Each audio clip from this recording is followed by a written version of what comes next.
मैं अरविंद कुमार स्वागत करता हूं आपके अपने YouTube चैनल सक्सेस मंत्रा बाय भव्या कश्यप में। विद्यार्थियों, आज मैं लेकर आया हूं पर्यावरण अध्ययन का महत्वपूर्ण टेस्ट सीरीज। ये टेट और सुपर टेट के विद्यार्थियों के लिए बहुत ही महत्वपूर्ण होने वाला है। एनसीईआरटी बेस्ड है। पिछले एग्जाम में पूछे गए प्रश्न भी इस वीडियो में समाहित किए गए हैं। चलिए प्रारंभ करते हैं और देख लेते हैं आज का पहला प्रश्न। आज का पहला प्रश्न है, राज्य देश के पर्यावरण के संरक्षण तथा उसमें संवर्धन और वन तथा वन्य जीवों की रक्षा का प्रयास करेगा। यह संविधान के किस अनुच्छेद में वर्णित है? ध्यानपूर्वक सुनिएगा कि राज्य क्या करेगा, वो देश के पर्यावरण के संरक्षण तथा उसमें संवर्धन और वन तथा वन्य जीवों की रक्षा करेगा। यह बताना है आपको किस अनुच्छेद में यह वर्णित है। ऑप्शन देख लीजिए। ऑप्शन ए अनुच्छेद 48 का, ऑप्शन बी अनुच्छेद 50 का, ऑप्शन सी है अनुच्छेद 38 का, ऑप्शन डी है अनुच्छेद 51 का छा। दोस्तों इसका सही आंसर लगा लीजिए। इसका सही आंसर है ऑप्शन ए अनुच्छेद 48 का। इसमें राज्य को निर्देश दिया गया है कि वह पर्यावरण के संरक्षण और वन तथा वन्य जीवों की रक्षा का प्रयास करेगा। चलते हैं अगले क्वेश्चन की ओर। अगला क्वेश्चन देख लेते हैं। अगला क्वेश्चन है, कार्बन क्रेडिट क्या है? दोस्तों आपको बताना है कार्बन क्रेडिट क्या है। ऑप्शन ए है यह नियत कार्बन उत्सर्जन और वास्तव में उत्सर्जित कार्बन उत्सर्जन के बीच का अंतर है। ऑप्शन बी है यह प्रदूषण को कम करने के लिए आईएमएफ द्वारा ऋण राशि है। ऑप्शन सी है यह कार्बन डाइऑक्साइड की अधिक मात्रा के लिए कठिन मात्रा है। ऑप्शन डी है यह आधुनिक स्टोव खरीदने के लिए गरीब लोगों को दिया गया ऋण है। दोस्तों इसका सही आंसर लगा लीजिए। इसका सही आंसर है यह ऑप्शन ए सही है इसका। यह नियत कार्बन उत्सर्जन और वास्तविक में उत्सर्जित कार्बन उत्सर्जन के बीच का अंतर कहलाता है कार्बन क्रेडिट। चलिए इसके बारे में जान लेते हैं। कार्बन क्रेडिट एक परमिट है जो किसी कंपनी को एक निश्चित मात्रा में कार्बन डाइऑक्साइड या अन्य ग्रीन हाउस गैसों का उत्सर्जन करने की अनुमति देता है। यह सरल लैंग्वेज में आप समझ लीजिए, एक प्रकार का परमिट है जो कि किसी कंपनी को एक निश्चित मात्रा में CO2 तथा अन्य ग्रीन हाउस गैसेज उत्सर्जन करने की अनुमति देता है। नीचे देख लीजिए लिखा हुआ है, United nation inter government panel of climate change जिसे बोलते हैं IPCC ने 1997 में क्योटो प्रोटोकॉल के रूप में, क्योटो प्रोटोकॉल आप याद कर लीजिए, क्योटो प्रोटोकॉल के रूप में ज्ञात समझौते में दुनिया भर में कार्बन उत्सर्जन को कम करने के लिए एक कार्बन क्रेडिट प्रस्ताव विकसित किया था। तो ये कार्बन क्रेडिट जो विकसित किया गया है वो कब प्रस्ताव दिया गया है इसका? 1997 में क्योटो प्रोटोकॉल के रूप में दिया गया था। चलिए अगला क्वेश्चन देखने के पहले जो भी विद्यार्थी हमारे चैनल पर पहली बार विजिट कर रहे हैं वो चैनल को सब्सक्राइब कर लें, साथ ही साथ बेल आइकन को दबाना ना भूलें ताकि आपको नोटिफिकेशन सबसे पहले मिल सके। आप हमारे टेलीग्राम चैनल को ज्वाइन कर सकते हैं जिसका नाम है सक्सेस मंत्रा बाय भव्या कश्यप। आपको इस वीडियो की जो PDF है उसी पे प्रोवाइड करा दी जाएगी। चलते हैं क्वेश्चन नंबर तीसरे की ओर। क्वेश्चन नंबर तीसरा देख लेते हैं क्या है। क्वेश्चन नंबर तीसरा है, कार्बन पद चिन्ह जिसे बोलते हैं कार्बन फुटप्रिंट का अर्थ किसकी मात्रा से वर्णित है? एक है अभी क्वेश्चन नंबर 2 में हमने देखा है कार्बन क्रेडिट, और एक होता है कार्बन पद चिन्ह। दोनों अलग अलग हैं, दोनों आपको याद रखने हैं अगर आपका एनवायरमेंट से संबंधित कोई भी पेपर है। देख लीजिए ऑप्शन ए है जेट ईंधन के जलने से निकलने वाला कार्बन उत्सर्जन होता है ये कार्बन पद चिन्ह। ऑप्शन बी है पेड़ों की कटाई के कारण वातावरण की कार्बन सामग्री में वृद्धि होती है। ऑप्शन सी है उद्योगों द्वारा उत्सर्जित ग्रीन हाउस गैसों का उत्सर्जन जो कि भूमंडलीय तापक्रम जिसे बोलते हैं ग्लोबल वार्मिंग वृद्धि में योगदान करती है। या ऑप्शन डी है एक विशेष व्यक्ति संगठन या समुदाय की गतिविधियों के परिणाम स्वरूप वातावरण में जारी की गई कार्बन डाइऑक्साइड है। दोस्तों बड़ा अच्छा प्रश्न है। इसका आंसर आप लोगों को बताना है कि कार्बन फुटप्रिंट होता क्या है, इसका अर्थ क्या होता है। तो ऑप्शन डी इसका दोस्तों इसका सही आंसर लगा लीजिए। ऑप्शन डी है कि कार्बन जो पदचिन्ह है या कार्बन फुटप्रिंट है वह एक विशेष व्यक्ति या संगठन या समुदाय की गतिविधियों के परिणाम स्वरूप वातावरण में जारी की गई कार्बन डाइऑक्साइड होती है। चलिए अगले क्वेश्चन को देख लेते हैं। Question number 4। Question number 4 PCS में आया हुआ क्वेश्चन है। 2013 में यह क्वेश्चन पूछा गया था। अम्ल वर्षा किसके द्वारा वायु प्रदूषण के कारण होती है? तो अम्ल वर्षा आपको बतानी है किसके द्वारा होती है। एग्जाम में कई बार एग्जाम में ये क्वेश्चन आया हुआ है, हर एग्जाम में ये क्वेश्चन पूछा जाता है। यूपी टेट में आया है ये question. Option A CO2, option B CO जिसे कार्बन मोनोऑक्साइड बोलते हैं, ऑप्शन सी मीथेन और ऑप्शन डी नाइट्रस ऑक्साइड और सल्फर डाइऑक्साइड। दोस्तों इसका सही आंसर लगा लीजिए। सही आंसर है इसका डी, नाइट्रस ऑक्साइड और सल्फर डाइऑक्साइड अम्ल वर्षा के लिए उत्तरदायी होते हैं। क्वेश्चन नंबर 5 पे चलते हैं। क्वेश्चन नंबर 5 क्या? जैव आवर्धन जिसे कहा जाता है बायोमैग्निफिकेशन। आप ध्यानपूर्वक पढ़िए, ये क्वेश्चन बहुत अच्छा क्वेश्चन है, आपके लिए हो सकता है नया हो।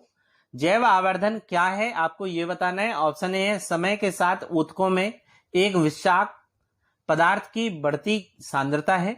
ऑप्शन बी अपने पानी के पोषक तत्व संवर्धन द्वारा झील की प्राकृतिक उम्र बढ़ना।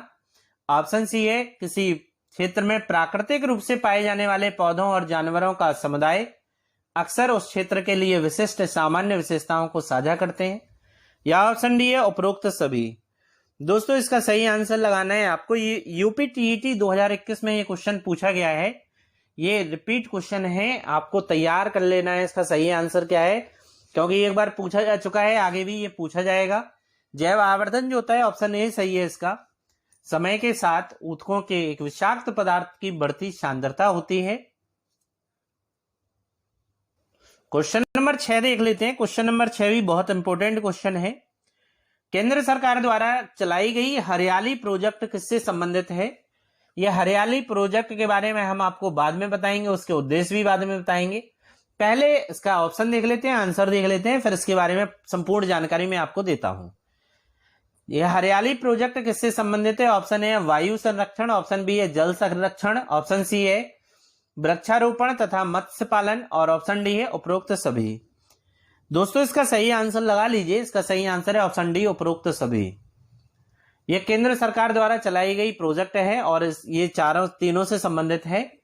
आगे चलते हैं, इसके बारे में संपूर्ण जानकारी ले लेते हैं।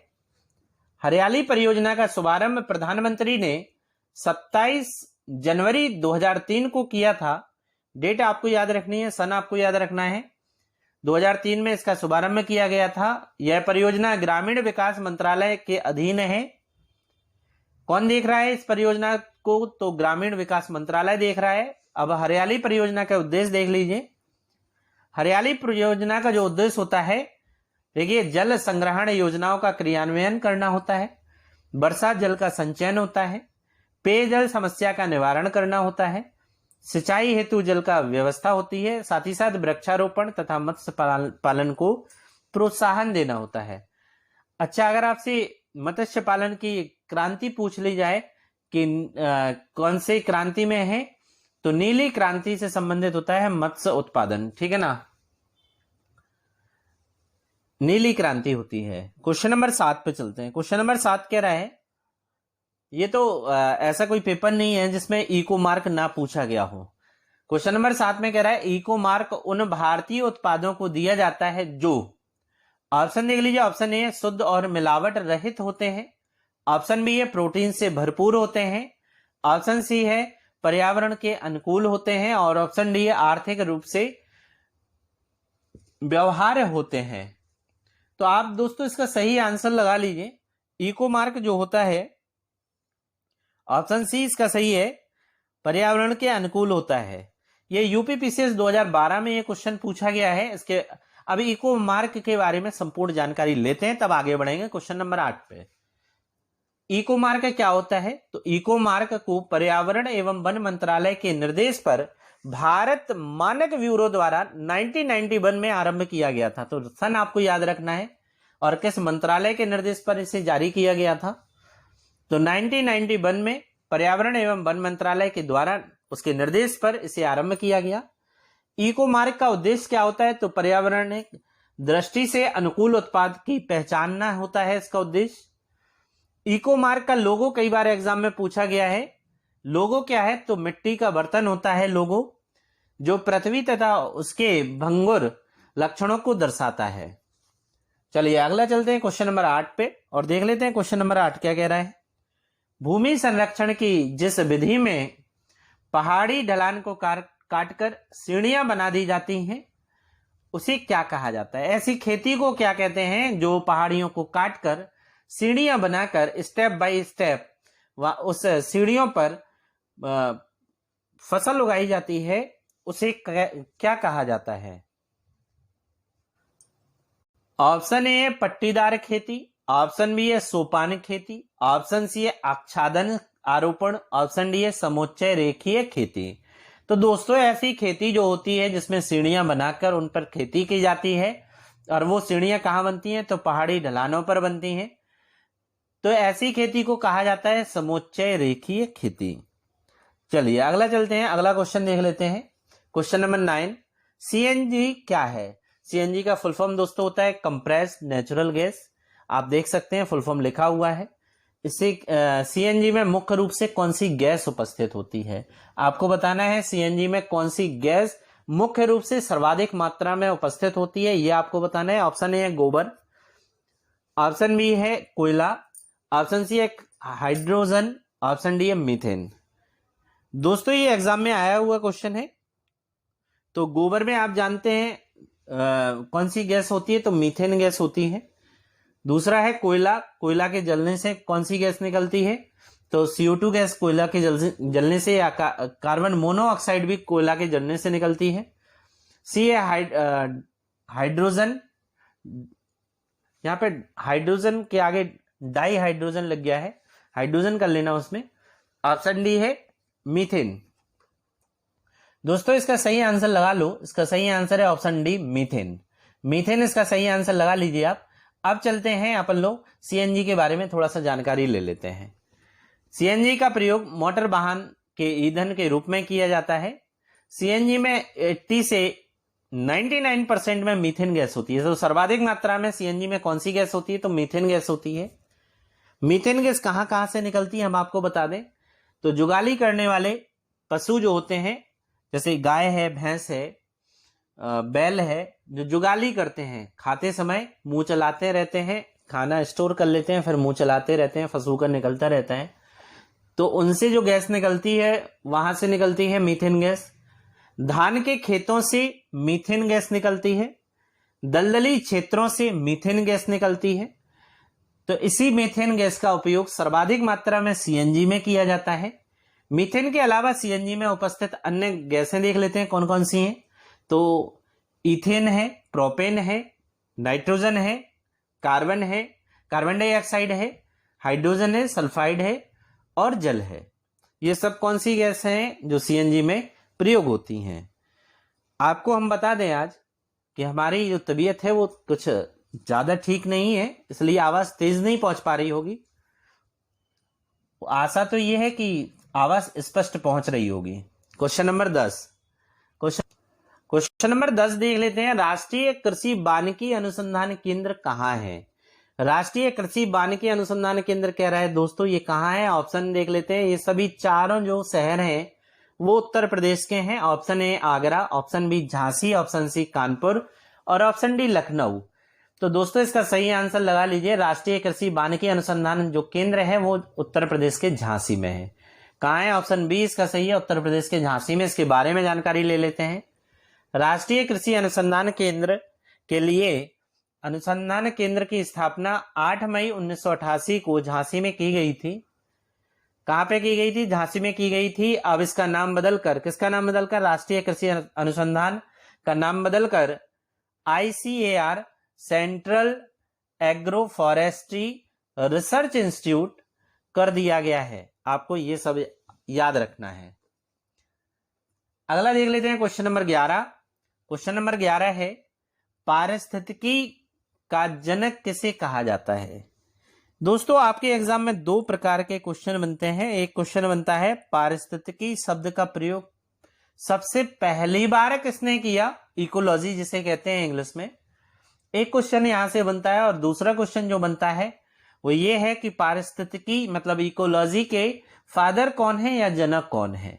ऑप्शन देख लीजिए, option A A G Tansley, option B है रामदेव मिश्र, ऑप्शन सी है Eugene Odum, option D Alexander von Humboldt. तो दोस्तों इसका सही आंसर अब जाएगा ऑप्शन डी पर। अलेक्जेंडर वॉन हम्बोल्ट जो है वो पारिस्थितिकी का जनक कहा जाता है।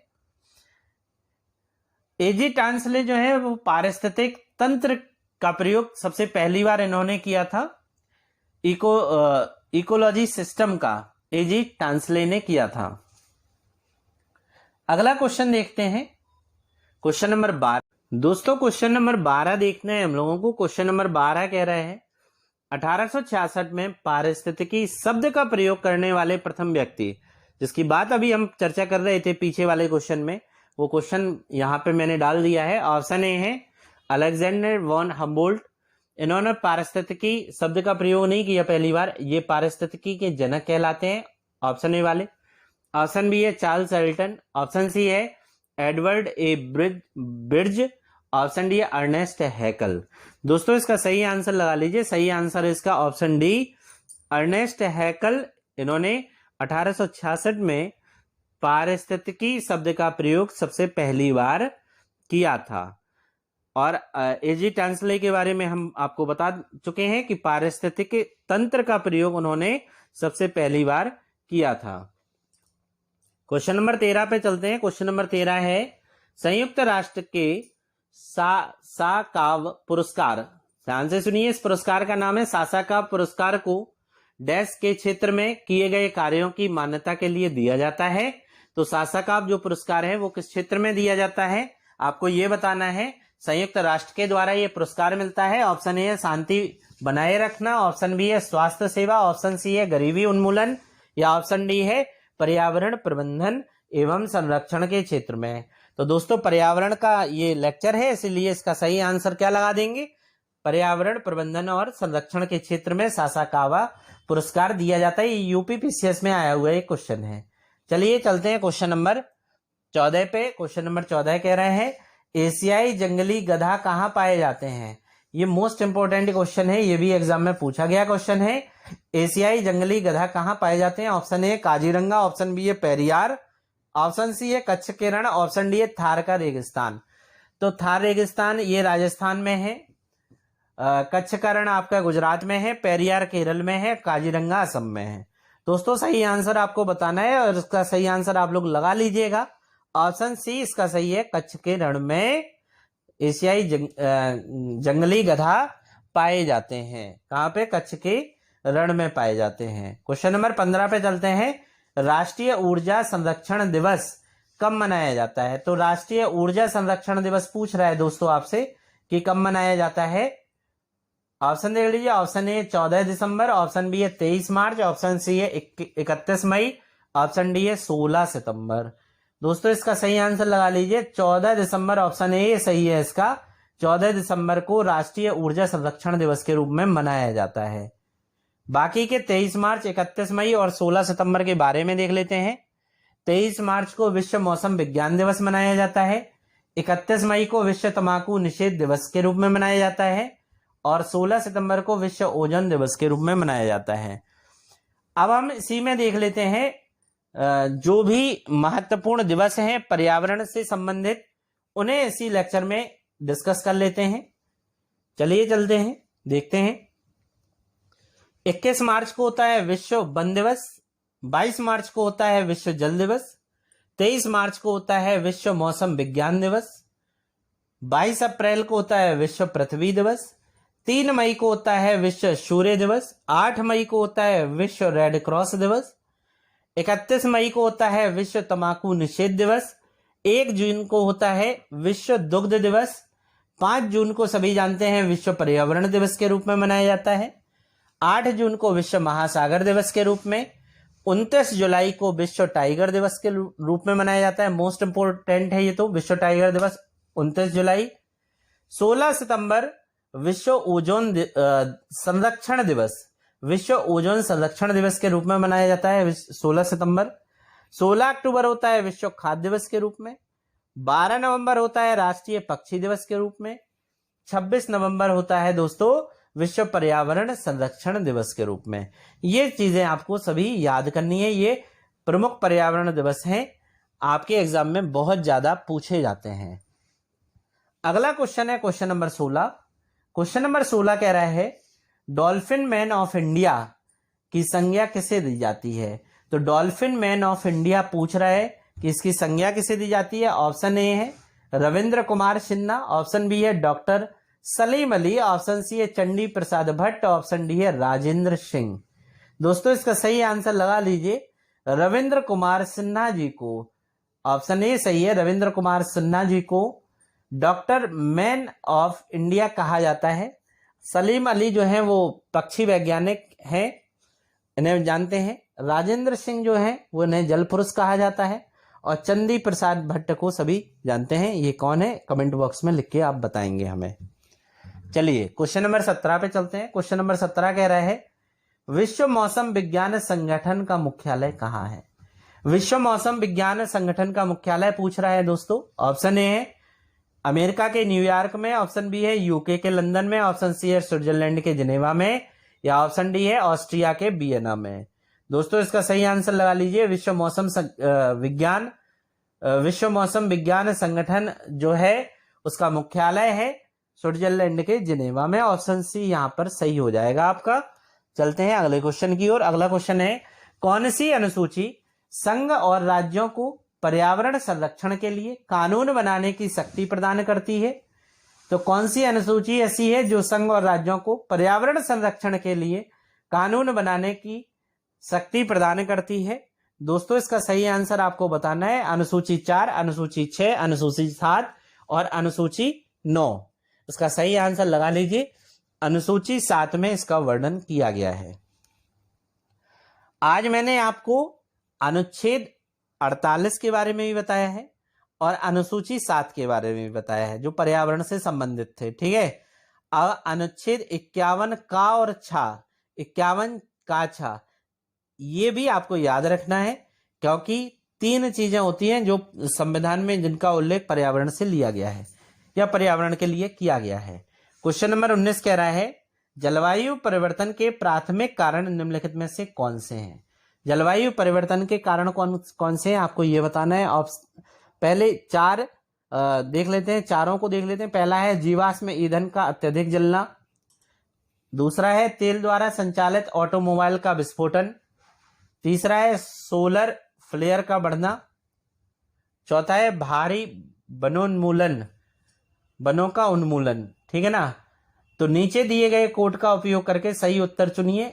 ऑप्शन ए है केवल 2 और 3, ऑप्शन बी है केवल 1, 2, 4, ऑप्शन सी है केवल 1 और 4, ऑप्शन डी है 1, 2, 3, 4। दोस्तों इसका सही आंसर लगाना है। सही आंसर क्या होगा इसका, देखिए जीवाश्म ईंधन का अत्यधिक जलना, ये तो आपका सही है, जलवायु परिवर्तन का कारण होता है। तेल द्वारा संचालित ऑटोमोबाइल का विस्फोटन, ये भी सही है, जलवायु परिवर्तन का कारण होता है। और वनों का भारी उन्मूलन जो है वो भी सही है। तो दोस्तों यहाँ पे जो गलत होगा वो तीसरा वाला गलत है, सोलर फ्लेयर का बढ़ना। तो आजकल आप जान रहे हैं कि सोलर जो एनर्जी है उसका कितना यूज किया जा रहा है, तो जलवायु परिवर्तन का कारण में ये नहीं है। तो अगर ऑप्शन में क्या देखेंगे, हम देखेंगे 1, 2 और 4। 1, 2, 4 किसमें, तो ऑप्शन बी में 1, 2, 4 है, यही आपका सही होगा। क्वेश्चन नंबर 20 पे चलते हैं। क्वेश्चन नंबर 20 कह रहा है ग्रीन मफलर किससे संबंधित है। ग्रीन मफलर कह रहा है किससे संबंधित है। ऑप्शन ए है मृदा प्रदूषण, ऑप्शन बी है ध्वनि प्रदूषण, ऑप्शन सी है, ऑप्शन बी था वायु प्रदूषण, ऑप्शन सी है ध्वनि प्रदूषण, ऑप्शन डी है जल प्रदूषण। दोस्तों इसका सही आंसर लगा लीजिए। ग्रीन मफलर कई बार एग्जाम में पूछा गया है, ऑप्शन सी इसका सही है, ध्वनि प्रदूषण से संबंधित होता है ये। क्वेश्चन नंबर 21 देख लेते हैं। निम्नलिखित में से गैसों में से कौन सी गैस ग्लोबल वार्मिंग के लिए सर्वाधिक उत्तरदायी होती है। तो ग्लोबल वार्मिंग के लिए कौन सी गैस सर्वाधिक मात्रा में उत्तरदायी होती है, ये आपको बताना है। ऑप्शन ए है कार्बन डाइऑक्साइड, ऑप्शन बी है CFC क्लोरोफ्लोरोकार्बन जिसे कहते हैं, ऑप्शन सी है मीथेन CH4 इसे कहा जाता है, ऑप्शन डी है नाइट्रस ऑक्साइड। तो दोस्तों इसका सही आंसर लगा लीजिए, ऑप्शन ए जो है कार्बन डाइऑक्साइड ग्लोबल वार्मिंग के लिए सर्वाधिक उत्तरदायी गैस होती है। क्वेश्चन नंबर 22 देख लीजिए, दो अलग अलग समुदायों के बीच संक्रमणकालीन क्षेत्रों को डैश के रूप में जाना जाता है। तो दो अलग अलग समुदायों के बीच संक्रमणकालीन क्षेत्रों को किस रूप में जाना जाता है? ऑप्शन ए पारिस्थितिकी, ऑप्शन बी है एकेडे, ऑप्शन सी है पारिस्थितिक मंडल और ऑप्शन डी है इकोटोन। तो दोस्तों ये होता है ऑप्शन डी इकोटोन। क्या होता है? इकोटोन होता है। इसका एक उदाहरण हम आपको बताते हैं आगे चल के। इकोटोन का उदाहरण देख लीजिए, मैंग्रोव जो वनस्पतियां होती हैं जो आपके सुंदरबन के डेल्टा में पाई जाती हैं, मैंग्रोव वन समुद्री और स्थलीय पारिस्थितिक तंत्र के बीच में इकोटोन का प्रतिनिधित्व करते हैं। क्वेश्चन नंबर 23 है, इनमें से कौन सा राष्ट्रीय उद्यान कर्नाटक में स्थित नहीं है? कर्नाटक में बताना है कौन सा राष्ट्रीय उद्यान नहीं है। ऑप्शन ए है Bandipur national park, option C B है Nagarhole national park, option C है Hemis national park, option D है बनेरघट्टा। दोस्तों इसका सही आंसर लगा लीजिए, ऑप्शन सी इसका सही है। हेमिस राष्ट्रीय उद्यान जो है वो कर्नाटक में नहीं है, ये लद्दाख में नीचे लिखा हुआ है, देखिए ये लद्दाख में है और हिम तेंदुओं के लिए ये प्रसिद्ध है। चलते हैं क्वेश्चन नंबर 24 पे। क्वेश्चन नंबर 24 कह रहे हैं national bureau of plant genetic resource कहाँ स्थित है? फिर से सुन लीजिए, national bureau of plant genetic resource कहाँ स्थित है? ऑप्शन ए नई दिल्ली, ऑप्शन बी है कोलकाता, ऑप्शन सी है मुंबई, ऑप्शन डी है चेन्नई। दोस्तों फटाफट इसका आंसर लगा लीजिए आप। सही आंसर इसका ऑप्शन ए नई दिल्ली में national bureau of plant genetic resource स्थित है। क्वेश्चन नंबर 25 पे चलते हैं। क्वेश्चन नंबर 25 कह रहे हैं किस संविधान संशोधन अधिनियम के द्वारा वन और वन्यजीवों के संरक्षण को राज्य की समवर्ती सूची में स्थानांतरित कर दिया गया था? तो आपको ये बताना है कौन सा संविधान संशोधन है ये एग्जाम में आया हुआ क्वेश्चन है। चलिए देख लेते हैं। ऑप्शन ए 39वां संविधान संशोधन है, ऑप्शन बी है 40वां संविधान संशोधन, ऑप्शन सी है 41वां संविधान संशोधन, ऑप्शन बी है 42वां संविधान संशोधन। दोस्तों इसका सही आंसर लगा लीजिए, ऑप्शन डी इसका सही है 42वां संविधान संशोधन 1976 के द्वारा। कब आया ये? 1976 में आया है। इसके द्वारा वन और वन्य जीवों का संरक्षण को राज्य से समवर्ती सूची में स्थानांतरित कर दिया गया था। चलिए क्वेश्चन नंबर 26 पे चलते हैं। क्वेश्चन नंबर 26 कह रहा है सोलर कुकर में किस प्रकार के दर्पणों का उपयोग करके एक बिंदु पर सूर्य के अवरक्त किरणों पर ध्यान केंद्रित करने के लिए किया जाता है? तो पहली बात आप याद रखो, सोलर कुकर जो होती है उसमें अगर किरण पूछे कि किन किरणों का यूज किया जाता है तो अवरक्त किरणें वहां पे आती हैं। अब यहाँ पे दर्पण कह रहा है तो कौन सा दर्पण होगा? ऑप्शन ए अवतल दर्पण, ऑप्शन बी है समतल दर्पण, ऑप्शन सी है उत्तल दर्पण या ऑप्शन डी है परावलयिक उत्तल दर्पण। सही आंसर लगा लीजिए दोस्तों, इसका है अवतल दर्पण। तो अवतल दर्पण क्या होता है? दूर से आने वाले प्रकाश को केंद्रित करता है और जिस कारण से सोलर कुकर में रखे चावल या कुछ पक जाता है। चलिए चलते हैं क्वेश्चन नंबर 27 पे। कोयला किस प्रकार की सेल का एक उदाहरण है? कोयला बताना है आपको किस प्रकार की सेल से निकाला जाता है। ऑप्शन ए आग्नेय सेल, ऑप्शन बी है कायांतरित सेल, ऑप्शन सी है अवसादी सेल या ऑप्शन डी है लवणीय सेल। तो कोयला की जो प्रोसेस होती है वो होती है अवसादी सेल में। कहाँ पे होती है? अवसादी सेल में। क्या होता है, हजारों साल से जब कोई पेड़ पौधे किसी भूकंप के कारण, बड़े वृक्ष होते हैं या बड़ी बिल्डिंग होती है, भूकंप के कारण वो पृथ्वी के नीचे दब जाते हैं, कई वर्षों तक दबे रहते हैं, हजारों वर्षों तक। और इतने वर्षों के बाद दबने के बाद उसमें तापमान भी उच्च होता है, प्रेशर भी ज्यादा होता है, तो क्या होता है कि वो कोयले का रूप में परिवर्तित हो जाता है। तो कोयले का वहां पे निर्माण होता है। सेल अगर पूछे कि किन चट्टानों में कोयला निकाला जाता है तो वो निकाला जाता है अवसादी चट्टानों से। अगला क्वेश्चन है क्वेश्चन नंबर 28। निम्नलिखित में से कौन सा वायु प्रदूषण का एक सूचक है? आपको वायु प्रदूषण का सूचक बताना है, इनमें से कौन सा है। ऑप्शन ए है फर्न और साइकस, ऑप्शन बी है लाइकेन और मॉस, ऑप्शन सी है नीम तथा आम, ऑप्शन डी है हरे सेवल तथा फर्न। दोस्तों इसका सही आंसर लगा लो फटाफट, क्योंकि ये रिपीटेड क्वेश्चन है, कई बार मैंने ही करवा दिया ये क्वेश्चन। तो कि वायु प्रदूषण का सबसे अच्छा सूचक जो होता है वो होता है लाइकेन। ऑप्शन बी इसका सही है लाइकेन तथा मॉस। अब लाइकेन जो होता है वो दो अलग अलग जीवों से मिलकर बना होता है। नीचे देख लीजिए कवक और शैवाल, सहजीवी होते हैं ये, उनसे मिलकर ये क्या बनता है, लाइकेन बनता है। क्वेश्चन नंबर 29 पे चलते हैं। क्वेश्चन नंबर 29 आपसे कह रहा है, 29 कह रहा है निम्नलिखित में से कौन सी नदी यमुना नदी की सहायक नदी नहीं है। दोस्तों आपको बताना है इन चारों में से कौन सी नदी यमुना की सहायक नदी नहीं है। Option A Betwa, option B है चंबल, ऑप्शन सी है गंडक, ऑप्शन सी है हिंडन। तो दोस्तों यहाँ पे आप सभी जानते हैं, अगर आपने नहीं पढ़ा है गंगा नदी तंत्र तो हमारे प्लेलिस्ट में वो वीडियो डला हुआ है गंगा नदी तंत्र का, उसमें यमुना नदी तंत्र को भी हमने डिटेल में पढ़ा रखा है। तो आप डिटेल में उसे गंगा नदी तंत्र को पढ़ लीजिए, एक बार हमारे अनुसार पढ़ लीजिए, तो आपको कहीं परेशान होने की जरूरत नहीं पड़ेगी, सारे क्वेश्चन उसी से आपके बन जाएंगे। तो यहाँ पे सही आंसर होगा ऑप्शन सी गंडक। गंडक जो है वो यमुना की सहायक नदी नहीं है। बेतवा, चंबल और हिंडन जो है वो यमुना की सहायक नदी है। गंडक किसकी सहायक नदी है फिर आपको बताना है, गंडक किसकी सहायक नदी है, तो गंडक जो है वो गंगा की सहायक नदी होती है। अगला क्वेश्चन है, बहुत इंपॉर्टेंट क्वेश्चन है, क्वेश्चन नंबर 30। क्वेश्चन नंबर 30 कह रहा है सूची 1 है और सूची 2 है, मिलान करना है। ये क्या मिलान करना है, ये स्थानीय पवनें हैं, कौन सी स्थानीय पवन कौन से देश में चलती है आपको ये बताना है। तो चार सूची 1 में है खमसिन, बोरा, लू, हरमट्टन। तो अगर आप भारत के रहने वाले हैं, भारत में निवास करते हैं, तो गर्मियों में चलने वाली जो पवनें हैं, हवाएं हैं, उन्हें आप क्या कहते हैं, उन्हें आप लू कहते हैं। जो तीसरा वाला है किसमें है, ऑप्शन डी में मिलाइए, ये सूची सेकंड के डी में मिला दीजिए, तीसरा वाला डी में मिलाइए। अब चलते हैं ऑप्शन पे, तीसरे वाले में डी कहाँ मिल रहा है, पहले ये देखो ऑप्शन में, तीसरे वाले पहले ऑप्शन में तीसरे का डी मिल रहा है, हाँ मिल रहा है। तीसरे का बी में तीसरे का बी है, सी में तीसरे का बी है और डी में तीसरे का सी है। समझ पा रहे हैं, देखिए समझिए, पहले वाले में यहाँ पे तीसरे का क्या मिल गया, डी मिल गया आपको। और यही तो मैंने आपसे कहा था कि लू को कहाँ से मिलाना है, डी से मिला दो। दूसरे वाले में बी मिला तो बी मिल गया, काटो यहाँ पे गलत है। तीसरे वाले में बी मिला, काटो गलत है। तीसरे वाले में सी मिला, काटो गलत है। तो सही आंसर क्या हो गया, ऑप्शन ए हो गया। अब आप अपने से मिलाते रहिए, क्योंकि आपने जो सरल था वो पकड़ लिया है यहाँ पे, ठीक है। तो ऑप्शन में पहले ये देखा करो, मिलाने वाले में जो सरल है आपको आ रहा है क्या, उससे सारे क्वेश्चन बन पा रहे हैं, मतलब उससे उस ऑप्शन से सारे ऑप्शन क्लियर हो रहे हैं, तो आपका वो क्वेश्चन सही हो जाएगा।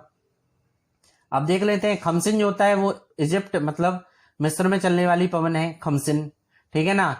और बोरा जो होता है वो पश्चिम अफ्रीका में चलने वाली है। लू आपने लगा दिया उत्तरी भारत के मैदान, ठीक है। हरमट्टन किस में चलती है, एड्रियाटिक सागर में चलती है। इतना सारा आपको समझ में आ गया। फिर से मिलान कर लीजिए इसका, एक बार फिर से देख लेते हैं। पहले का बी है, खमसिन जो है वो इजिप्ट में चलती है। दूसरे का सी है, बोरा जो है एड्रियाटिक सागर में चलती है। तीसरे का सी है, लू जो है वो उत्तर भारत के मैदान में चलती है। और हरमट्टन चौथे का ए है, तो ये कहाँ चलती है, पश्चिम अफ्रीका में चलती है। अब सही है मेरे हिसाब से।